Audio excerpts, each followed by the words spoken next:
दोस्तों, वीडियो देखने से पहले मेरे चैनल को सब्सक्राइब कर दो, शुक्रिया। आज की कहानी में जबरदस्त ट्विस्ट देखने को मिलता है, जहां राध्या एक बड़ा फैसला लेती है। वो ठान लेती है कि किसी भी हालत में प्रार्थम और निहारिका की शादी नहीं होने देगी।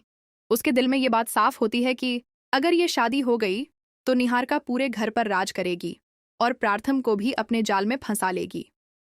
राध्या को यह भी एहसास होता है कि निहारिका सिर्फ झूठ और धोखे का सहारा लेकर आगे बढ़ रही है और प्रार्थम जैसे सच्चे इंसान के साथ ऐसा नहीं होना चाहिए। यही सोचकर वो हिम्मत जुटाती है और सच्चाई सामने लाने का फैसला करती है।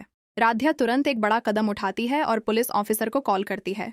वो उन्हें बताती है कि एक डॉक्टर फर्जी प्रेगनेंसी रिपोर्ट बनाती है और निहारिका ने भी उसी का सहारा लिया है। इतना ही नहीं, राध्या के पास पुख्ता सबूत भी होता है, जिसमें साफ दिख रहा होता है कि निहारिका डॉक्टर को पैसे दे रही है। ये सब सुनकर पुलिस ऑफिसर भी हैरान रह जाता है और तुरंत एक्शन लेने का वादा करता है। राध्या जानती है कि अब सच सामने आने ही वाला है, इसलिए वो बिना किसी को बताए वहां से निकल जाती है और सही समय का इंतजार करती है। घर में इस दौरान शादी की तैयारियां जोरों पर चल रही होती हैं। हर कोई खुश नजर आ रहा होता है, लेकिन किसी को अंदाजा नहीं होता कि कुछ ही देर में सब बदलने वाला है। राध्या घूंघट ओढ़कर चुपके से घर में एंट्री लेती है और पुलिस को लोकेशन दे देती है। थोड़ी ही देर में पुलिस वहां पहुंच जाती है और माहौल अचानक तनाव से भर जाता है। पुलिस ऑफिसर सीधे निहारिका का नाम लेता है और डॉक्टर को भी सामने लाता है।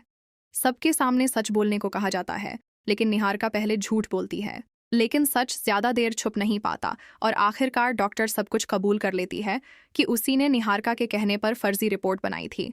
पुलिस ऑफिसर सभी घरवालों को वो वीडियो प्रूफ दिखाता है जिसमें निहारिका पैसे देती नजर आती है। ये देखकर सब शॉक्ड रह जाते हैं, खासकर दादी, जो इस बात को मानने से इनकार करती हैं। लेकिन सच्चाई साफ होती है और पुलिस निहारिका और डॉक्टर को वहीं गिरफ्तार कर लेती है। हथकड़ी लगते ही निहारिका की सारी चालें खत्म हो जाती हैं और उसका चेहरा उतर जाता है। इसी बीच राध्या अपना घूंघट हटाती है और सबके सामने आ जाती है। उसे जिंदा और सुरक्षित देखकर प्रार्थम और रंजनी की खुशी का ठिकाना नहीं रहता। दादी भी हैरान रह जाती हैं और सोच में पड़ जाती हैं कि ये सब कैसे हुआ। प्रार्थम भावुक होकर राध्या से मिलता है और फिर उसके माथे पर सिंदूर लगाता है, जिससे दोनों का रिश्ता फिर से मजबूत हो जाता है। अब सवाल यह है कि क्या उनकी खुशियां यूं ही बनी रहेंगी या निहारिका फिर से कोई नई चाल चलेगी? जानने के लिए जुड़े रहिए और चैनल को जरूर सब्सक्राइब करें, शुक्रिया।